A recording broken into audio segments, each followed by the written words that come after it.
Put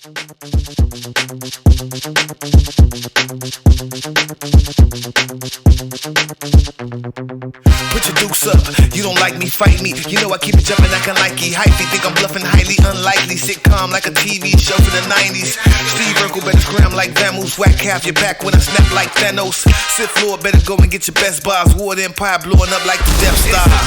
Power up for you play your car, or get caught like a Pokemon. This game ain't made for clones. Lord of the Rings versus Game of Thrones. They can't stop me, stop it. Jon Snow, King of the North, I'm knocking out hobbits. Or anybody else who out of pocket. They don't really wanna see these problems, so drop it. Fight me. Fight me. Fight me. Fight me. Fight me. Fight me. Fight me. That's my opinion. You don't like it, then fight me.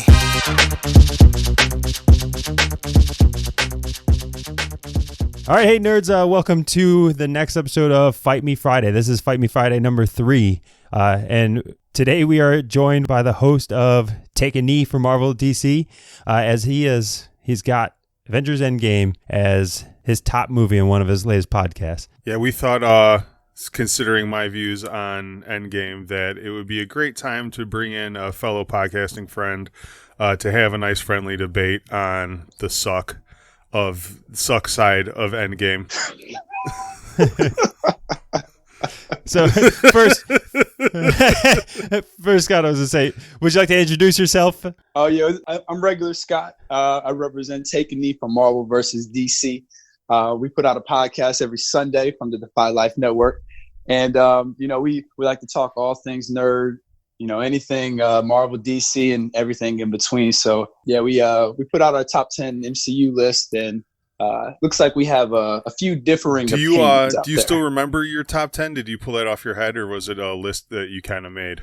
I do have my list right here in front of me. All right, why don't you go over your list, and I'll go over mine, and we can definitely see our difference in opinions of Marvel before we get into the Endgame specifics.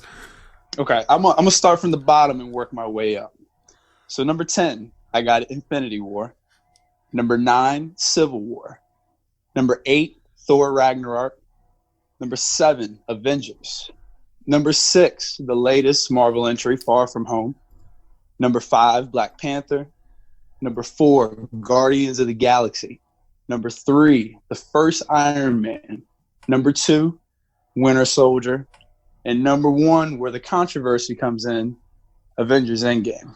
All right, so my top 10 to start, I put Far From Home at 10. It was a pretty good movie, so I think it does deserve to make the list. 9, I have the first Avengers, just because of the scale. 8, I have Ant-Man. 7, I have Ragnarok. 6, I have Black Panther. 5, I have the first Guardians. 4, I have the first Iron Man. 3, I have Civil War. And really, for me, 2 and 1 are interchangeable. I put Winter Soldier at 2 and Infinity War at 1. But it's whenever it comes on cable, it's a toss-up. I'm watching in Winter Soldier, it's the best movie. Then if I'm watching Infinity War, it's the best movie. Like I can flip a coin for those two. So yeah, we definitely have a different scale. That's for sure. Yeah, and one thing I notice is, Winter Soldier, I think that's one movie that everyone kind of agrees is in that top I think it's in tier. everyone's top 3. Yeah, I think it's in everybody's top 3. That movie was just so well done. That they hit it out of the park with that one. Yeah, the lower scale. It's not, trying to save the universe. It's more so just trying to save a friend. And I think that intimacy of the movie really helps. It was a really good character movie. It was a really good action movie. The flow of the movie was perfect. It had its character development moments. It had its action moments, and they all just seamlessly flowed into each other. I think it really brought up the Black Widow character, made her very relatable, and solidified her as, in my opinion, the strong woman role of the MCU. It's to me, it's just one of a perfect Marvel movie.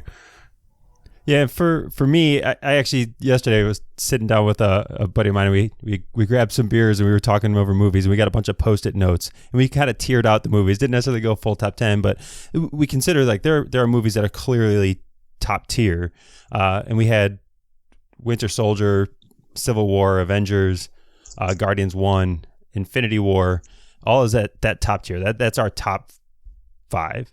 And then you've got the Iron Man, Captain America, Iron Man 1, Captain America 1, some of the other ones that are in the middle of the pack. Endgame didn't make even middle of the pack for us as far as where we placed it for just being a purely, good story in itself. So ready to get started on some talk here. But I guess, we can go time for time here and go through the movie and moderate through the movie on what we did or did not like.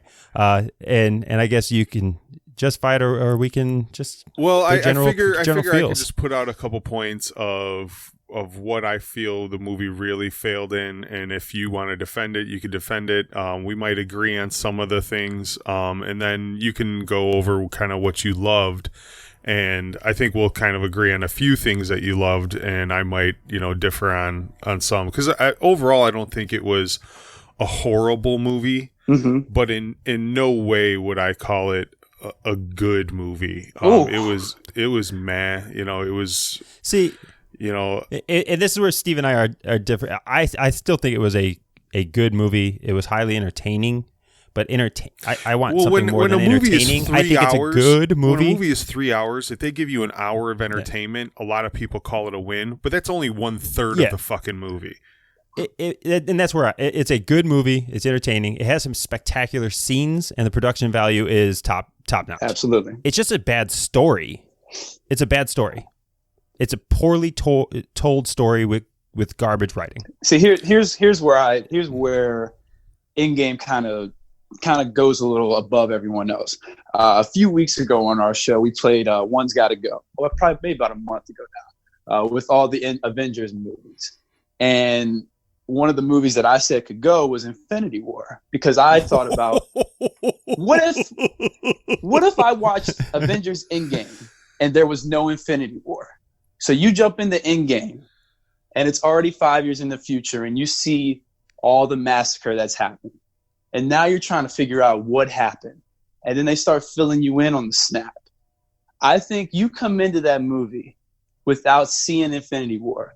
I think that movie on its own just becomes more almost like a Marvel horror movie, because you're like, what exactly happened? And the amount of buildup that went into Endgame.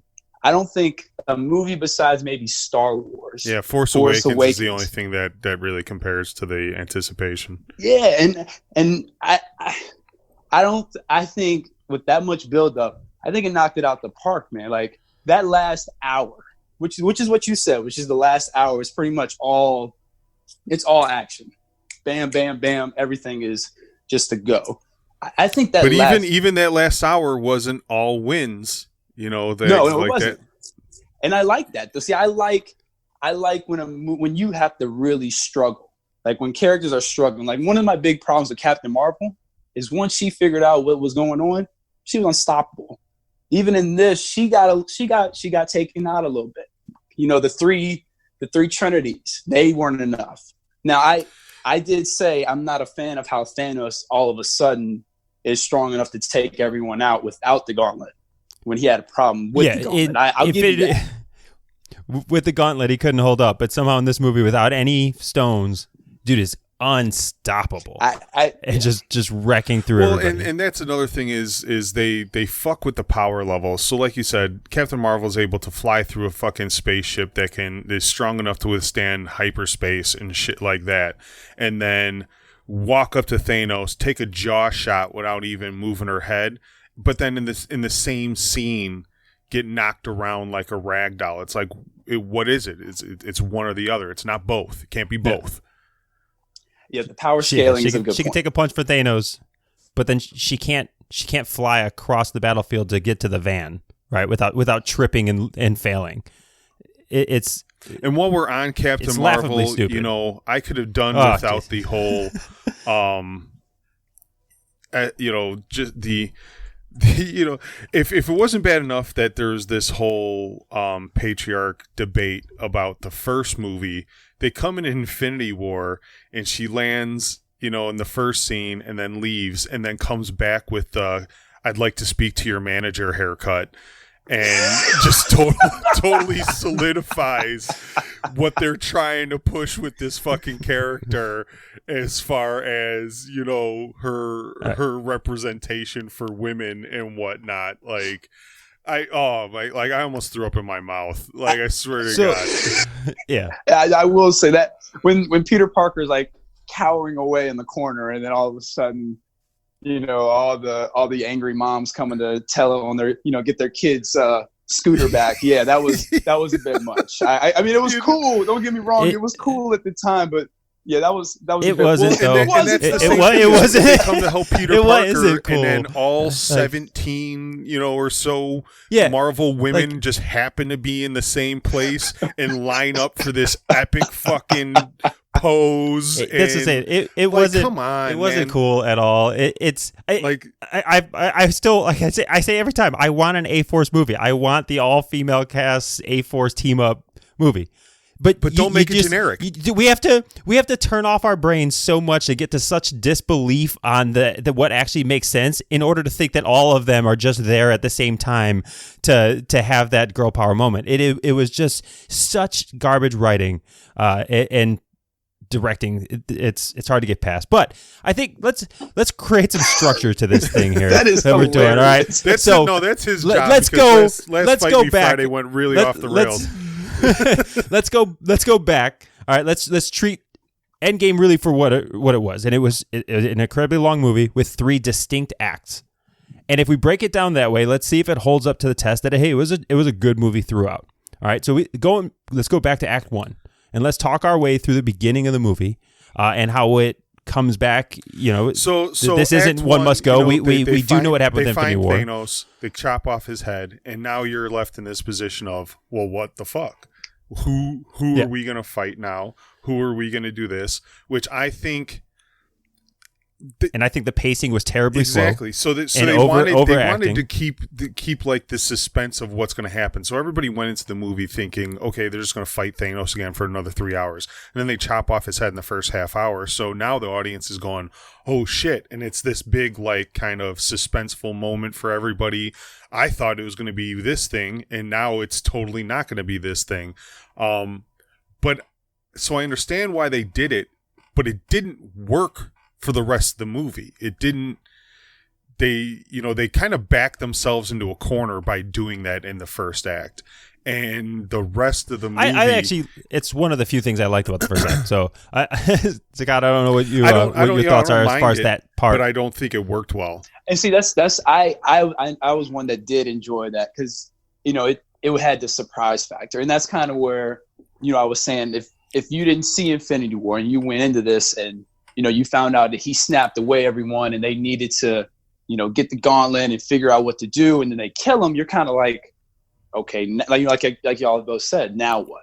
And I think that was a great start. And then you guys are talking me out of this being my number one movie. And then, and then I see that's my mission in life right now. Yeah, I think it's working. I see where the problem comes in because the movie, to me, that's a great start. Like you kind of got the what in the world is going on, what's coming next, and then you're almost at like a stoplight, you're stuck in traffic for a minute, and it's like when are we gonna get moving again? You start moving a little bit, and that's my problem with it is it was a good idea but they kind of backed themselves in a corner, and getting out of that corner, they used a bunch of fail.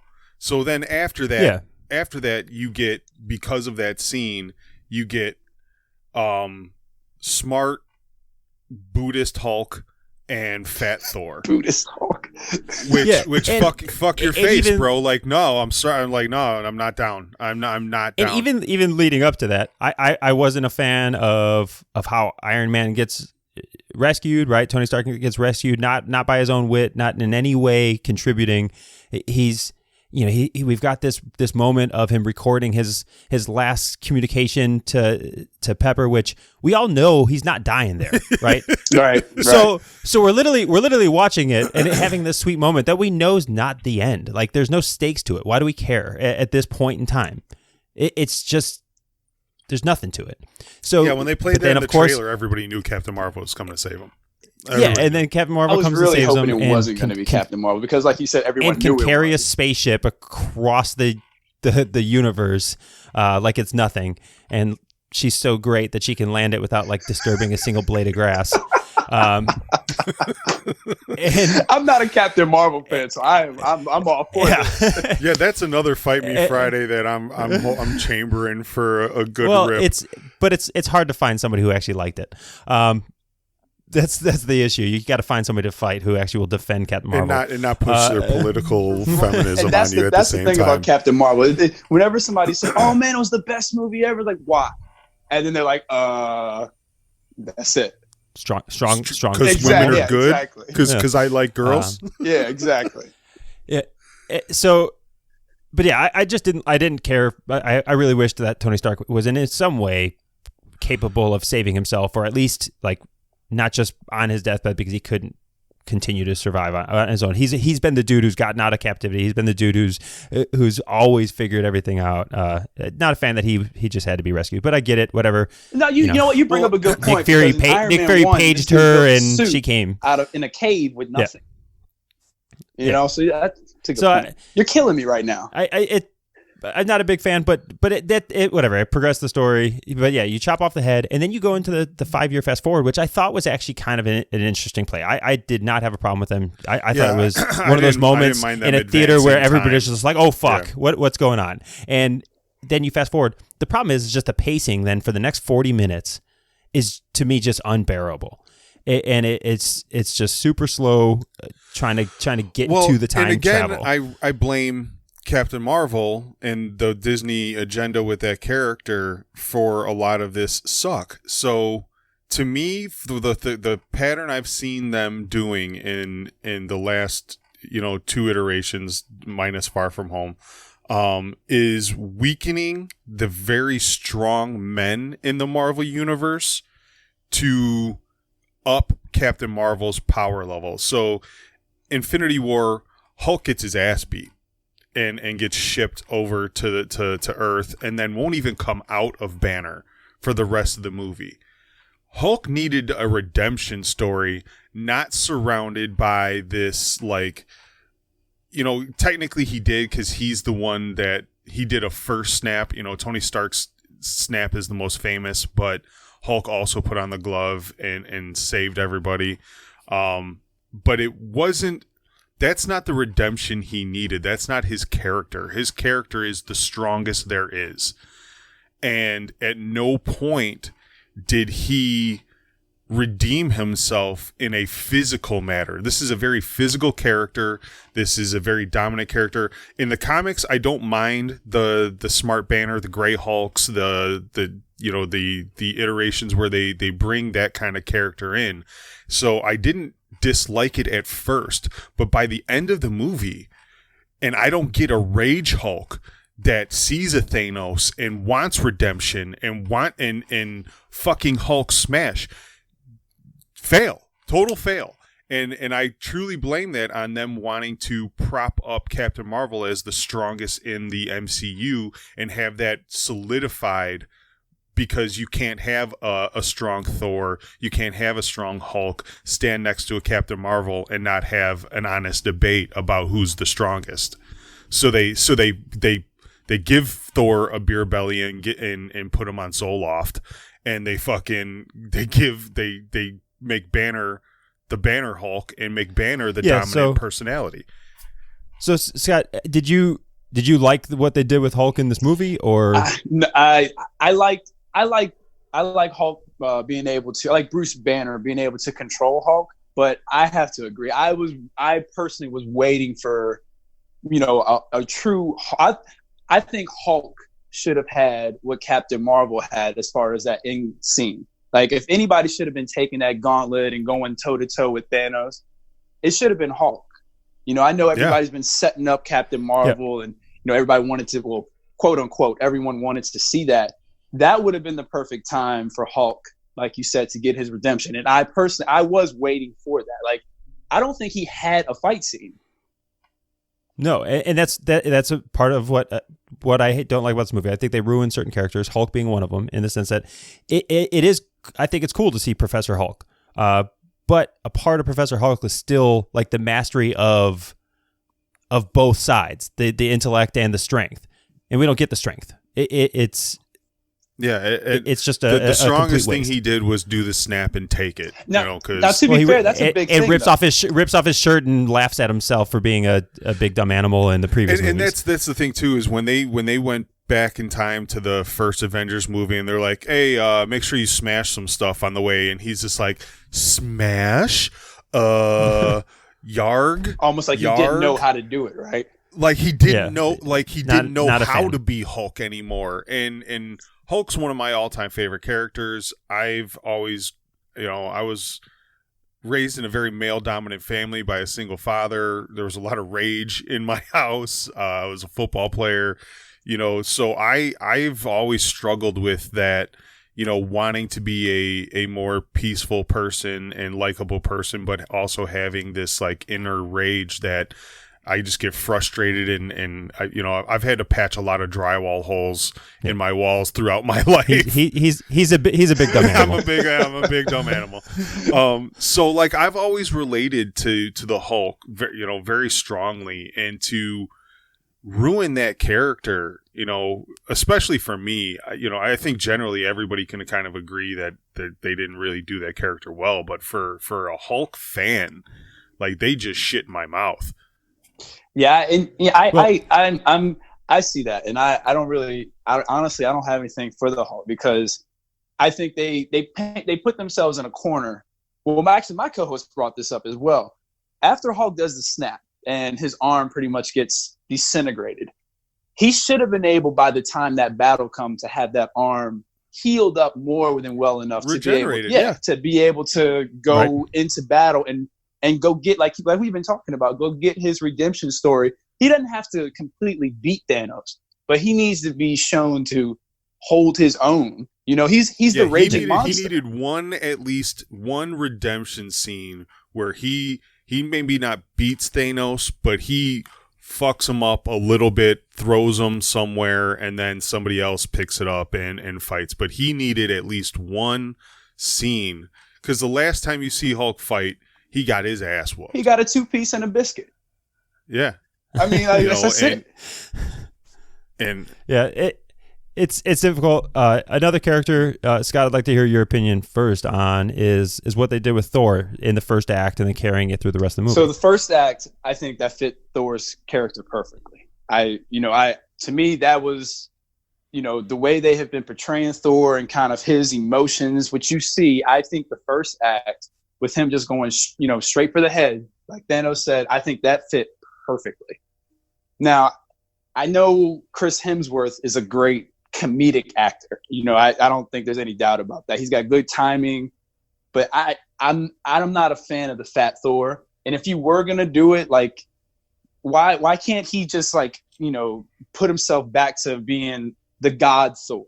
Just like he gets the armor and all that stuff. Like, why would you do that throughout the whole movie? So that's exactly my feeling. I would have been okay with the first two acts, as long as when he first got the original Mjolnir back, that he lightning back into the original incarnation of Thor and kind of redeemed himself. So, but like again, I truly believe they didn't want to do that because they want Captain Marvel to be the next big thing.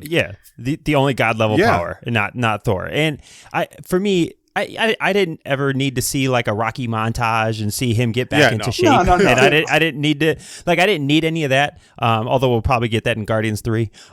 What I did need from him was, once he got on board and said that he's a part of the plan, I needed him in Act 2 to actually then have the mentality that he's back, that he could be fat and still mentally back. But the fact that, Rocket Raccoon is the one who's saving the day and the voice of reason when they're in Asgard, as all he wants to do is go find Dad's wine cellar, and he's still just this bumbling idiot. It ruins his entire character. He is not the god anymore. He is not. And why is he worthy? This unified purpose god anymore? Anymore. If he's back in Asgard, his mom and dad are still alive, and he's got all this like hopeful like reminders of who he is, and all he still wants to do is go drink his life away. Why the fuck is he worthy from Mjolnir? God, you guys are killing me, man. Because that's a great point. Like, are we down to number 5 now? Is it down to number 5? 'Cause I'm really trying to chuck away at well, it. let me see. Winter Soldier's looks like that's moved up to number 1. Iron Man's at number 2.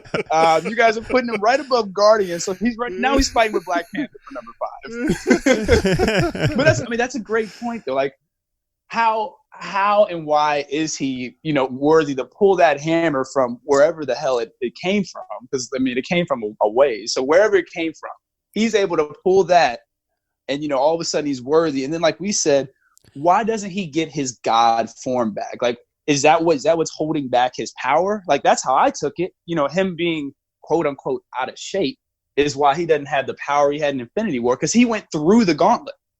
And he's got 2 hammers in this one. Yeah. Again, there's just a lot of bad, I think, continuity and writing in this movie. And really, they just went and got Mjolnir just so they could bring it forward so Captain America can wield it. That's the only reason. I will say that now that I'm here for all of that, and I loved every second of that. That Was one of the absolutely one of the best Marvel moments. When we jump to see we can we'll get that to that when we go over here, because then no one's going to argue with that. Yeah, when we talk about Act 1 and then transition to Act 2, I think they ruined Hulk, ruined Thor. The pacing was terribly slow, and then Act 2, all the time travel stuff. Time heist. Time heist. Yeah, let's come out of Act 1 where they're setting everything up and go to Act 2. So Scott, what is your kind of overall impression of the way they build in this quantum time travel and how they crafted these scenes during Act 2? I do like the concept and the idea of the time travel. Me personally, I wasn't a big fan of the suits. That's a minor thing, but I wasn't a big fan of the suits. But yeah. I like the idea. That's all merchandising. That's just fucking sell toys. Yeah. Sell some fucking toys, people. But you want Halloween costumes and toys. We got this. Your own Avengers time travel jacket. Yeah, and then, there's nothing to differentiate any of them. Like, you would think they would at least put a symbol on it or something. They all just have, so you could be any Avenger you want at any time wearing that suit. You could go from, I'm Black Widow today, and then tomorrow you could be Captain America wearing the same suit. But that's a minor thing. But I like the idea of it. I think the time heist was a good concept. I don't know if I don't think the execution of it, looking back, was as great, because they didn't explain it as clear as they could have. I know the Russos tried to after the fact. Yeah, and they tried to through jokes, making fun of Back to the Future and stuff like that. And this wasn't the time to be making jokes in a situation like this. This wasn't the time to be cracking those type of jokes. So I love time travel stories. They're some of my favorite movies, books, TV shows. One of my favorite shows that recently just got canceled was that show Travelers on Netflix. It was all about quantum time theory and stuff like that. I love those shows, but only because it takes a very high level of quality writing to pull it off well. So if it's a good time travel story, you can almost guarantee that it's going to have a really big thought process and care put into molding that story. And if it doesn't come off well, you get Endgame. You get this, we're just gonna fly by the seat of our pants and say that any kind of variation that we want to throw in there, we can just explain with time travel. Oh, it was just time travel. Oh, it was just quantum thing. Oh, that's a different reality. Oh, that's I like that they went with the quantum side of things, that the past doesn't impact the future, and that kind of gets you to to where you don't have to be perfectly tight with not disrupting the past. Well, see, that just opens a it different works. box, because if you go with the past doesn't alter the future, now you're not dealing with linear time travel, you're dealing with alternate timelines. And there's another set of problems that come up with altering the timeline. So once you change something in the past, you can't get back to your original future. That's a big problem. Yeah, that's a big they one. constantly go to the past, alternate, do something different, create an alternate timeline, and then jump back to their original reality in the future, which isn't possible anymore once you change something in the past. No, so that's not how the quantum theory works. So they can still, because that original timeline still existed. You're just creating infinite branches. You're essentially jumping realities, and they explain time travel in there, but they don't explain how you could just jump fucking realities. Yeah. But I can turn my brain off on that, and I could get behind that because they stayed somewhat consistent to how they were working that in. So the actual mechanisms of the sci-fi part of time travel, I was okay with. No, because what I wasn't okay with was it doesn't play, because the minute you take Thanos out of the fucking past and bring him to the future, prior to the snap never happens, and everybody instantly appears again. But only in that branch. Only in that branch of quantum time travel. So yes, there is now a branch that does not have a Thanos. But what snap. happens to that but branch in the one that does they're have? operating? Like now I'm wondering that too. What happens to the branch that does have the Thanos snap without Thanos in it? Yeah, that's where they brought him to. Utopia with overpopulation. That's what they brought him It's just to. an overpopulated universe. That's Right. all. It's there's a lot of weirdness with it. Like, why would Thanos even jump forward to that timeline? Why would he even care about that one timeline when he still now has foresight to know that in his timeline he could just better defend against it, right? Yeah, why wouldn't he just take the knowledge of that? Oh, essentially, when I'm just sitting on a lawn chair, Thor's going to come cut my head off.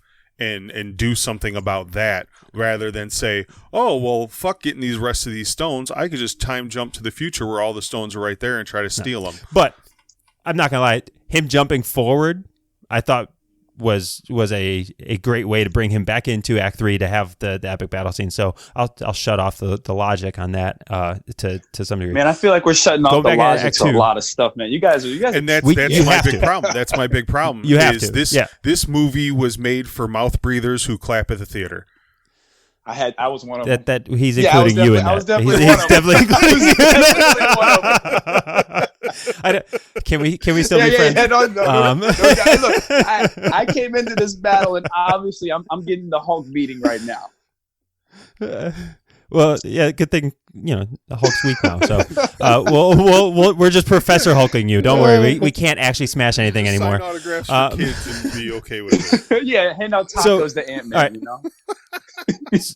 So to continue with I'll go over just some issues that I have with Act 2 briefly. But my problem with Act 2 primarily is that Act 2 was kind of like it was Kevin Feige, it was the Russo brothers, and it was just fanboys on a whiteboard that just said, "Hey guys, for this last movie, let's pay homage to the 22 other movies." They had a dude in the boardroom and playing acoustic let's just guitar. let's just whiteboard and what's the cool, cute scenes that we want to see? Oh, we want to see Tony Stark hug his dad. Cool, put it on the board. Hey, we want to see Peggy and Cap dance. Cool, put it on the board. And they just went through all these cute moments that they wanted to see, and then they crafted time travel to get to all those moments. They don't necessarily make sense. They're drawn out. They don't further the actual conflict.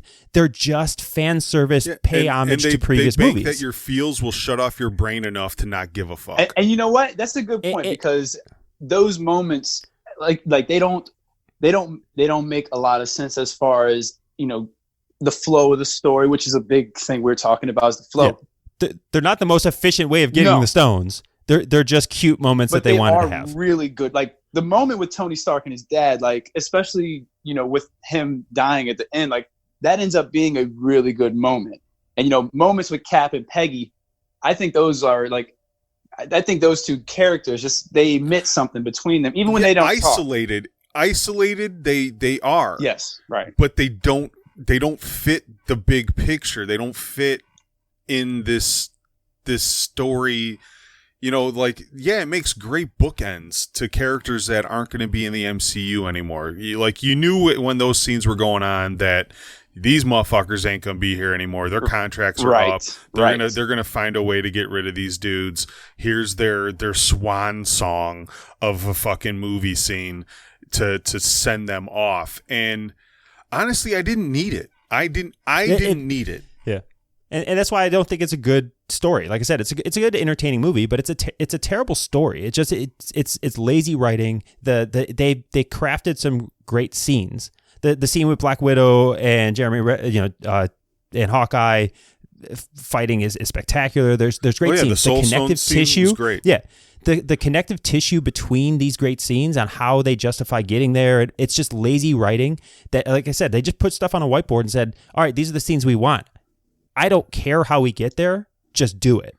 And it's almost like they filmed the scenes before they knew how to tie them together even. It feels like they ran all the way into production before they figured out a way to tie them all in. They were already filming these scenes, and they were trying to figure out how to tie them in the boardroom while they were out there shooting the scenes of Peggy and Iron Man's dad. And, that's how lazy it felt. I am Professor Hulk right now. I have nothing for you. I am Professor Hulk right now. You got no fight left. Well, right now. Let's get to the end to give Scott a fighting chance. So Act 3 is where we get most of our wins, right? So we don't have that much to say bad about Act 3, other than the fact of I don't think the time travel works out. You kill Thanos without the stones coming from the back. The snap never happens. We already mentioned the women empowerment scene that didn't really fit in well. It was another one of those scenes they put on the whiteboard and they knew they needed to have.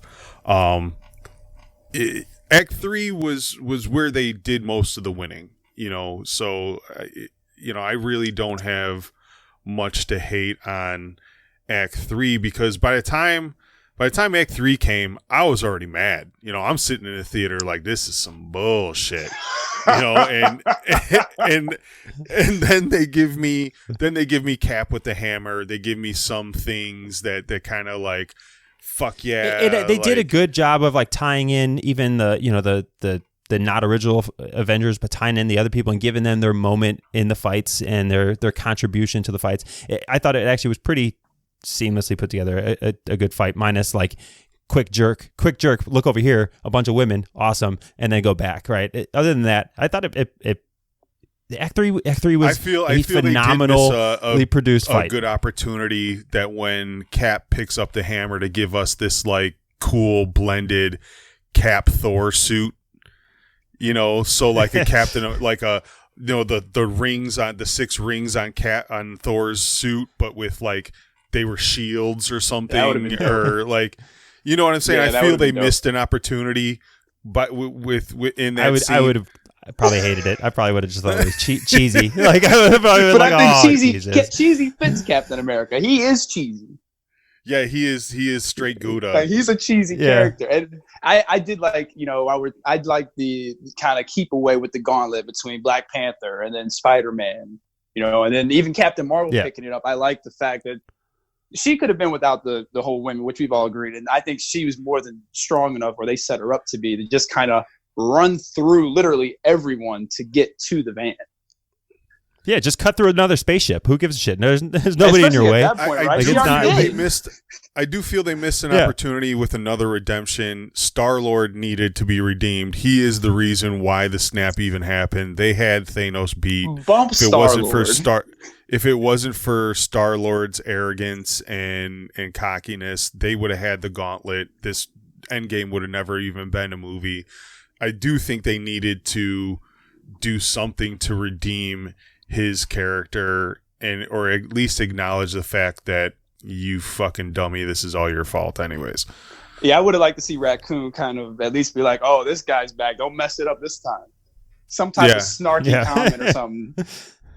You know, so yes, at least address the fact that you know, a lot of this is only happening because he couldn't put his emotions aside.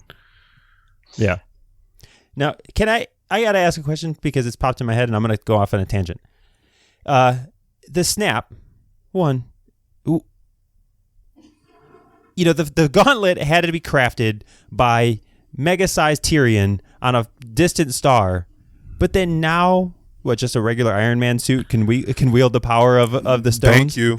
How is that a thing? Thank you. I don't understand. I don't understand this. Like enchanted glove made by a fucking Sears Tower sized dwarf in a star to be able to wield the stones, but then some nanotech that was made on Earth can just hold it all together. And I can give Tony Stark the benefit of the doubt on that one, because besides then it goes back to another problem we talked about, like why couldn't he just figure out a way to get home on the ship? But he is one of the smartest people. I mean, to me, like in the universe, or at least they set him up to be. Like, you know, he's able to outthink, or he should be able to outthink things. So I can say that maybe he's, in the 5 years, he's concocted on his own in private some type of way to figure out a way to at least hold. But the whole idea, you go ahead. The whole idea of the gauntlet. You go ahead.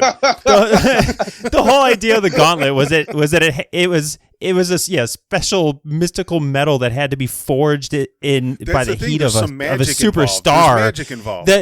The nanobots metal is still just Earth metals. Like, it's not even vibranium. It's not even vibranium. Yeah, that's what I'm saying. So to say that those can wield the power of the stones at the same level, man, you really just took that dwarf's life work away from him, and he's just up there thinking, oh, yeah, man, why am I here? What have I been doing this whole time? Well, no, Thor's probably like, wow, so I just took on that star for no reason. I could have just called Tony. Ain't it? All right, so look, so let me tell you where I'm at now. So now it looks like. Let's see where we're at now. Are we at 6 at least? I think we're down to 6. We're definitely down to 6. Now Endgame is right above the first Avengers. Only because we talked about it briefly, but the Captain America scene, to me, that scene alone, that's an incredible scene, and that's I don't think me and Ken need to shit on this anymore. I think we can go to your favorite parts, and if one of your favorite parts is a flying turd, we'll let you know. No, I mean that scene right there is great.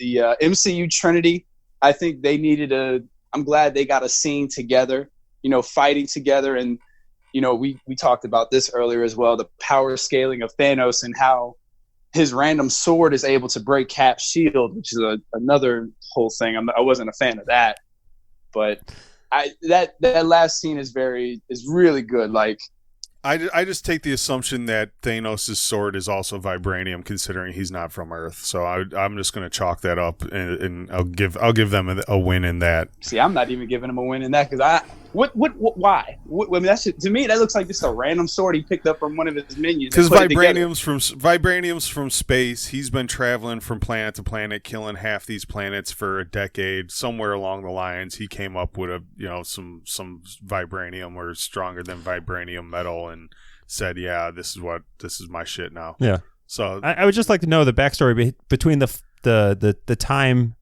this Thanos versus future Thanos that did the snap. Let's try to stick. Why'd he give up the double-edged sword? What made him just leave that behind somewhere along the way? Because it's a pretty badass weapon. Sweet. Well, as you get more stones, you don't need it, I guess.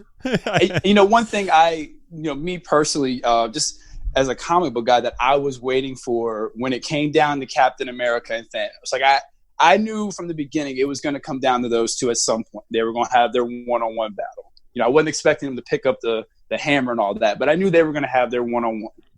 Why didn't they just give us the iconic scene of him walking up to him and saying, if there's a breath left, we still got a shot? Like, I was waiting on that line from the actual Infinity Gauntlet comic. Did he do the "I can do this all day" line either? He didn't even do that one either. Like, he should have. I was waiting on him to give one of his iconic. Like, he's got 3 or 4. He did that. He did that when he was fighting himself. Yeah, but not see. Yeah, oh yeah, Earlier yeah, in the yeah. That was the wrong time. That was another scene. I wasn't a big fan of him fighting himself.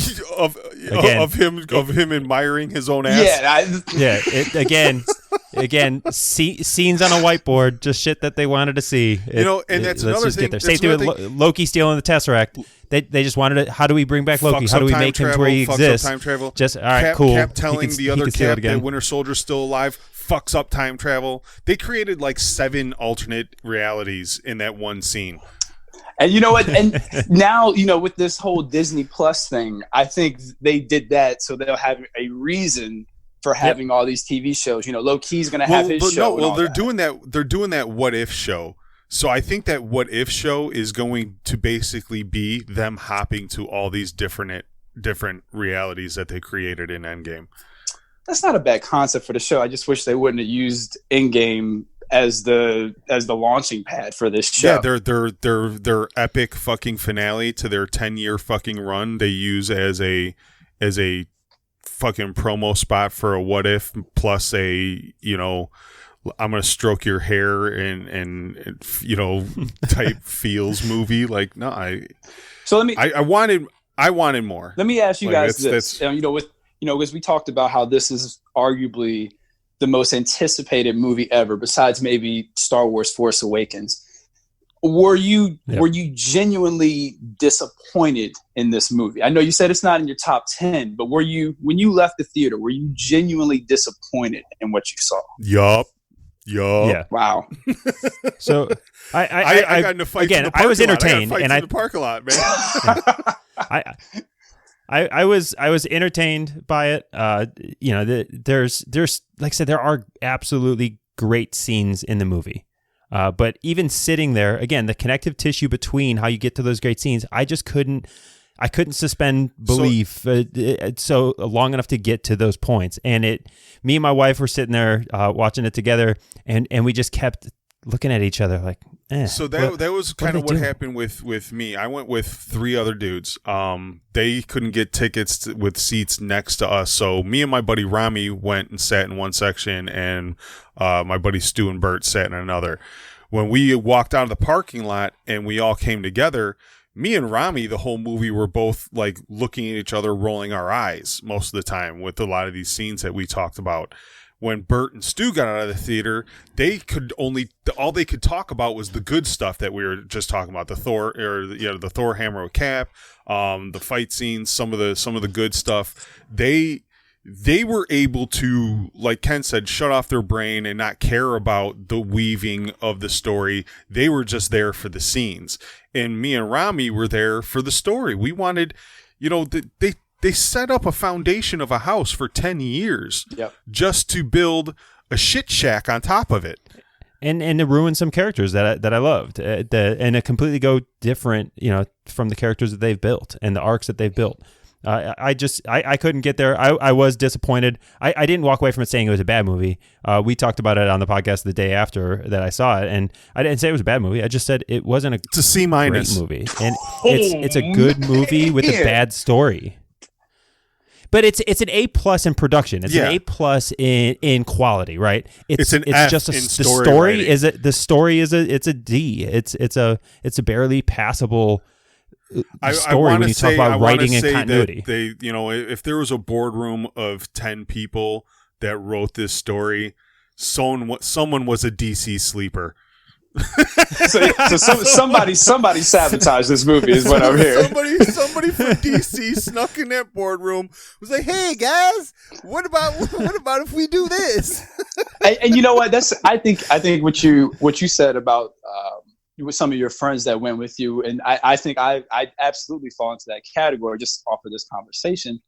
Is we romanticize some of the scenes that we saw, and those kind of overtake and they overshadow almost make up for the lack of story. Like, I mean, everything that when I think about it, like genuinely sit down, break it down and think about it. Everything that I really enjoyed from that movie was the first 20 minutes, and probably like the last hour and a few of those character moments in between, Tony and his father and stuff like that. In a 3-hour movie, that's only half the movie, bro. No, and you're right. Like when I sit down and break it down, like that's a great point, and that's why it's then moved down to number 8.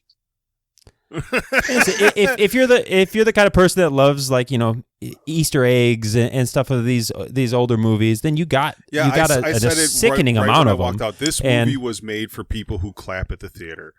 That's all it was a bunch of just I've had my opinion on people who clap at the theater for a long time, and that's. Oh, Scott, do you clap? Do you clap? No. I'm not a actual out loud theater clapper. Now I'm somebody who will be like, oh snap, something like that. But as far as like the one, like no, like end credits. You're just the guy. No, like clapping. I had somebody from Far From Home doing that when J. Jonah Jameson showed up. I mean, he literally jumped up out of his seat and he's running through the aisles, going, "Oh my God, what's going on?" I'm like, dude, just go home. Yeah, bro, like what are you doing right now? What are you doing? No, I'm like, not an out loud one, but like inside, I'm definitely like, oh man, this is. What a scene, little things like that. I'm not talking about like a reaction because there's horror movies, all kinds of movies. There's scenes that sometimes make me audibly go, "Ooh, shit!" Right. But still, the reactions of like when people clap for Captain America when he gets on the scene or whatever else, or just clap. Man, half the women when they had that people. women scene at the end, half the women in the theater, you just heard to go, "Yes!" Hey, that is exactly how it sounded in my theater when they did show up. Yes. Like, shut up, like, fuck.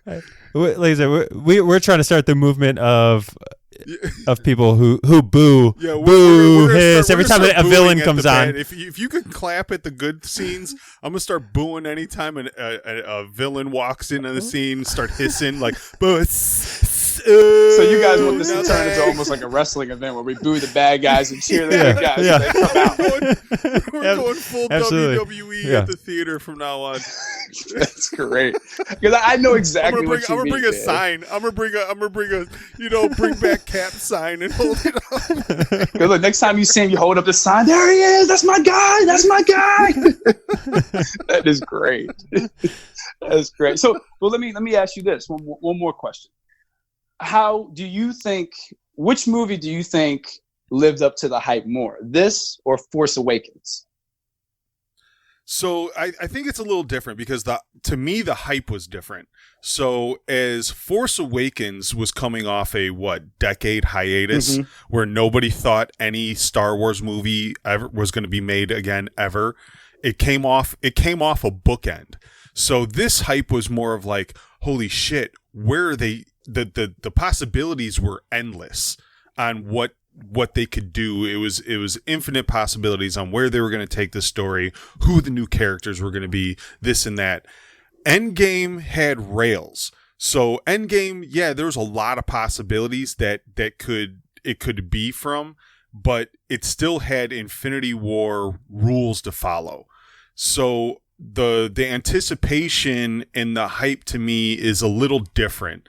The Force Awakens hype was just like, holy fuck, we're getting another Star Wars movie, and the Endgame hype was what's going to happen next? How are they going to fix this? How are they going to fix that? It was a lot more in like detail oriented questions rather than general questions for Force Awakens. So I think Force Awakens had the easier job of living up to hype. Okay.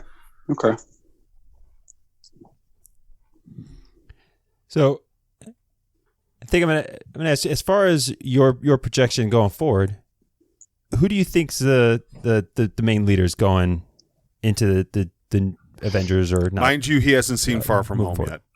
Oh yeah, that's right.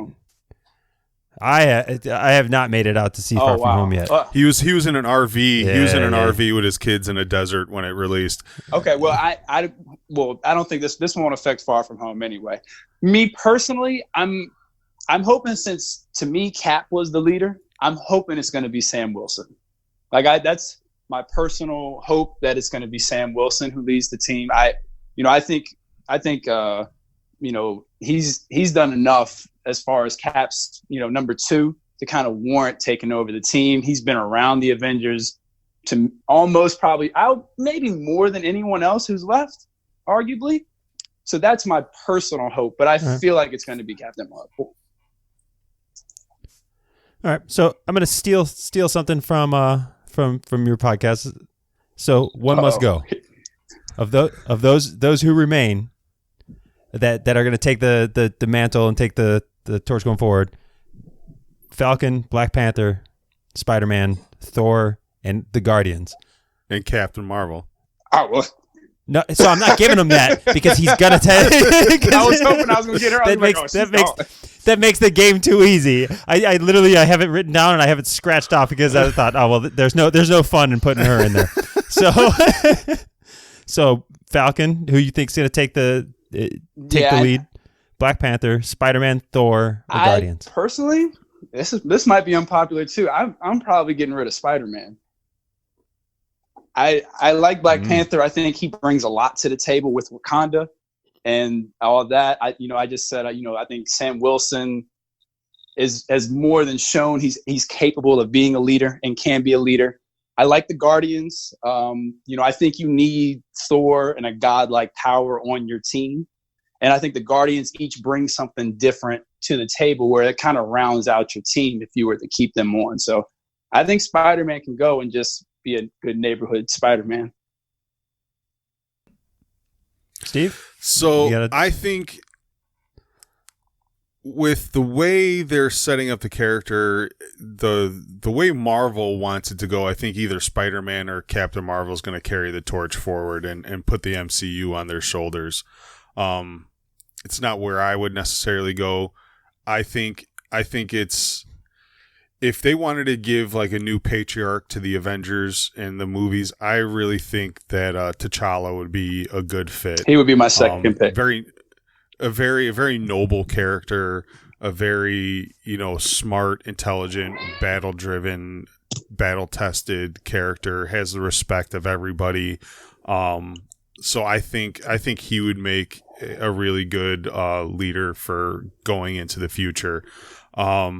One's got to go, man. Like we're on polar opposites. Falcon's got to go. Wow, really? Why? Falcon's got to go. He's weak sauce.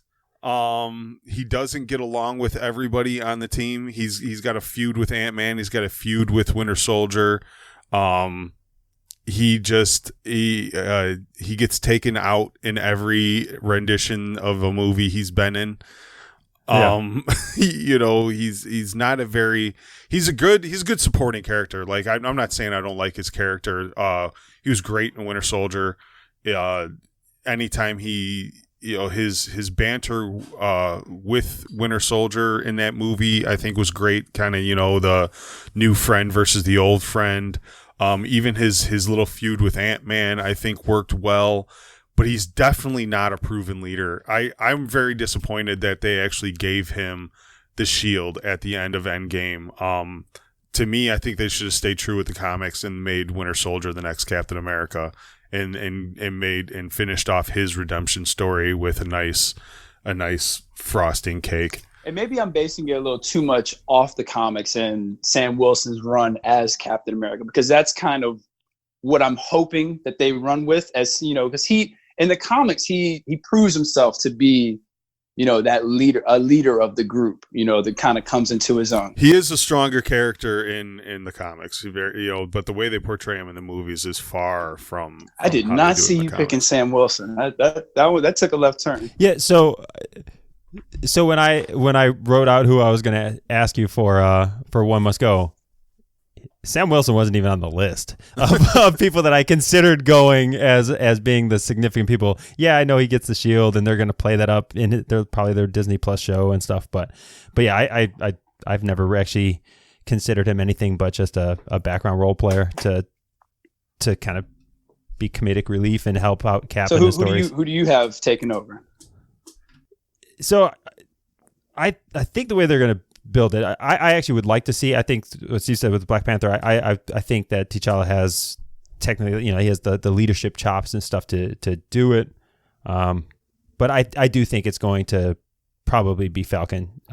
I'm just hoping that they roid him up, give him some super I serum. think I don't know. He's got to find some way to become relevant. And Winter Soldier got their own TV show coming out, so I really doubt that they're going to make him a center point of any of the movies.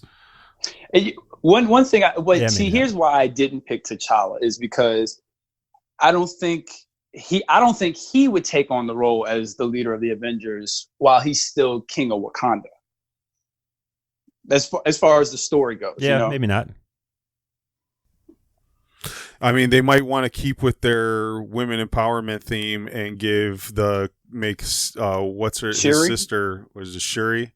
To make her the queen, so he can go off and just focus on being Black Panther. I like Shuri, so I wouldn't be upset with that. No, well, that's always my argument with the female empowerment movement with Disney is that, you know, they focus it on Captain Marvel, and I thought they had strong female characters already that they did really well, and they didn't need to shove a Captain Marvel down your throat. You know, I think every woman in the Black Panther movies are strong, realistic, naturally, you know, dominant characters without having to force feed you that. You know, same thing with Black Widow. She's a woman surrounded by powerful men that holds her own without having to weaken those men, without having to Scarlet Witch. Yeah, Scarlet Witch. Like, they did so many good renditions of strong women that the need to shove a Captain Marvel down your throat wasn't there. You guys did it well already. You know, again, they made that character for the people that like to clap at the theater, not people that like to have critical thought. I'm with you on Captain Marvel. I think her character not created, but I think her arc in these movies and stuff was just like you said, just to give the women someone to latch onto. When, you know, and I said this on my show, Black Panther did it without being like, you know, women are better than men and everything, you know, and that's kind of how I took Captain Marvel as, you know, I can do anything I want and nobody can stop me. Which is what surprised me about Captain Marvel. So Black Panther was an agenda type movie. Yes, also. It was. You know what I mean? It was a black empowerment movie. But to me, it was done really well. So the analogy I like to use is, you know, if, you know, the Brie Larson said, you know, well, if you're on the misogyny bullshit, then this movie wasn't for you and you're not invited. You know, to me, Black Panther was like a birthday party. You know, no, the party's not for me. The party was for the African American community, but I was invited. I was invited to have a good time, bring a gift, take a gift with bag open home, arms. Have a piece of cake. Exactly. That Captain Marvel was a private party with a doorman at the door, and if you didn't have your SJW cape on, you can go the fuck home. Hey, absolutely. I agree 100% with that with Captain Marvel. I just felt that's how I felt the entire movie watching it. Like, why to me, her problem with me, and this is the same I've had with her problem, or my problem with her has been with the comics. She's so overpowered. There's no place left to go. There's no you can't develop the character any further. Why even make another fucking movie? Like, exactly. Yeah. Exactly. But we got any more Endgame points? I said before we go too far I do away have here. one more thing I do want to bring about Endgame. I just thought of when you said Scarlet Witch. I appreciate the fact that they let her have a moment of being incredibly powered and show how powerful she really is when she was fighting Thanos. I did appreciate that. Because she's arguably the most powerful character in Marvel, period. Period, yeah. I mean, there's whole story arcs based around her power base. So I did appreciate that as well. Like, she needed a moment. So even though she kind of got a little shine in Infinity War by holding him back by herself, I'm glad that she got to show, like, you know, I can pretty much do whatever I want. Yeah, well, I think this does let's cap off our discussion here. So yeah, now the official list. Give me the list revision. Yeah, go one down to Endgame. Let's hear one down. Twisting it around a couple times. All right, let me pull it out and see where I'm at. All right, yeah. I want to hear the post Fight Me Friday official list. Post Fight Me. Winter Soldier's number 1. Iron Man's number 2. Guardians of the Galaxy's number 3. Black Panther's number 4. I really enjoyed Far From Home. Far From Home is number 5. You guys are killing me. Avengers is number 6. Thor Ragnarok has moved up to number 7. Civil War is number 8. And then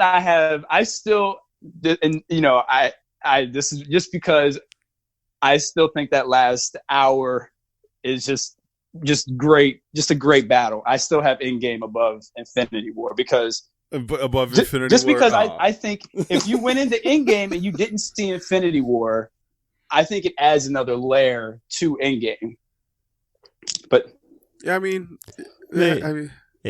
if you ended Infinity War and just left it at the snap and never did Endgame, yeah, you can make that argument as well. And Infinity War to me is just one of the best ensemble movies ever made. To have 4 story arcs going on at the same time with 15 megastars and have it flow seamlessly into one another and have this roller coaster of, emotions and plot, like it, to me, it's one of the best ensemble movies ever made. Yeah. It definitely pulls everything together, and then the way it progresses, and he gathers the stones. It gets each stone is its own little tiny arc that brings more stuff together, and it does justice to all the characters. Infinity War is hands down better, but we'll let you. Yeah, you can listen. Let me have it at number 9. Let me leave it at number 9. You know what? This was great. I'm coming back on here to redeem myself on another movie. I'm just letting you know that now. He's gonna go home and write his dissertation on the MCU. I will be biding my time. I'm coming back on it. I gotta redeem myself. I need a true redemption. Well, hey, it's been a lot of fun. We appreciate you coming on, and it's been a good time. Hey, we are fans of what you're doing over at Take a Knee. Both you and your co-host are putting together some great content and different opinions than what we have, which we like to get out in here. Yeah, no, we like to support our fellow nerds that are doing really good things for the community out there, and you guys are showing some pretty good success, and rightfully so. So congratulations on everything you've achieved so far, and keep up the good work. But hey, give the audience a second. Go ahead and let them know what's the best way to follow you, to find you, and to communicate yeah, with absolutely. you And I appreciate those kind words. You can find us on Twitter at @NE4MarvelVS.DC. That's the number 4. You can email us any questions, comments, or if you disagree with any of my rankings, you could always email us at NE4MarvelVS.DC @GoDefyLife.com. We're on anywhere you download your podcasts. iTunes, Spreaker, Radio Public, iHeartRadio, anywhere like that. We release every Sunday. And guys, I appreciate it. You guys do a great job as well. This whole Fight Me concept is a great concept. It really gives people, because there's some people who agree with you. Copyright 2019, trademark TM. Yeah. You're right. But this gives people, because there's some people who agree with you, and there's going to be some that agree with me. And it gives those people a chance to hear, both sides of the argument, even though it seems like I didn't hold up my end of the argument since Endgame went from number 1 to number 9. So it was 2 on I was going to say for our Cantina fans who still love Endgame, and you feel that Scott crumbled like the weak fighter that he is, go ahead and send him some hate mail, and then send us your points at Ken at thenerdcantina.com. I need the army of Wakanda to come back me up on this one. Yeah, I'm sure there's plenty of mouth breather clappers out there for you. But if you're a Captain Marvel fan, I do not want your help. Let me just say that. I don't want that help. I'm good on that one. But no, I appreciate you guys letting me come on. This was a lot of fun, and I do appreciate the different perspective you guys brought. And this, like you said, it's a lot of fun. Yeah, no, all us nerds are real passionate about what we enjoy and what we don't. So it's fun to get those views out in a friendly kind of manner. So that's kind of why we do this. It's they're fun little arguments. So we appreciate you coming on, and we'll definitely do it again. Yeah, I got to. All right, with us wrapped up on our Endgame talk, I just want to thank our audience for listening today. Hopefully you enjoyed this Fight Me Friday episode revolving Endgame. Hey, if you disagree with anything that was said here, go ahead. Please reach out to either us or Scott over at Take a Knee. As always, we want to ask you to support what we're doing here, first and foremost, by joining the community. We've got some great conversations happening over at our Facebook page. You can find us by searching for the Nerd Cantina in Facebook, or just by going to thenerdcantina.com/community, which will redirect you directly to our Facebook page. Request access to it and join us for all the shenanigans that we do in our page. And I will ask that if you got an hour's worth of entertainment here today, which hopefully you did, that you consider visiting us over at patreon.com/the Nerd Cantina and become a patron of ours. Even a $1 a month donation, will get you a sticker. We'll send you out a pretty sweet sticker there. And it'll also go a long way towards us improving our quality and building out both the podcast and the site to be able to deliver you better content more regularly. With that all said, farewell, nerds. Real quick, we just wanted to mention one of our favorite new apps, which is Podcoin. So assuming that because you're listening to our podcast today, that you happen to be a podcasting nerd. And if you are, I can't see any reason why you wouldn't want to get paid for your time. I'm a big fan of getting paid to do stuff that I do in my daily routine anyways. I sign up for all the rewards programs possible. And with Podcoin, you actually get paid to listen to podcasts. So every minute that goes by that you're listening to your podcast, you are throwing away potential money. So go ahead, download Podcoin app on either through iTunes or through the Google Play Store. And when you sign up with the promo code Nerd Cantina. One word. That'll get you 300 free coins towards your account and get you on your way to earning that first reward from either Amazon gift card, Target gift cards, all kinds of things. You can also donate your coins to your favorite charity that they offer. If you're going to be listening to podcasts anyways, you might as well get some free stuff for doing it. So download the Podcoin app, put in the code the Nerd Cantina, get your free coins, and start earning money while you listen to our show.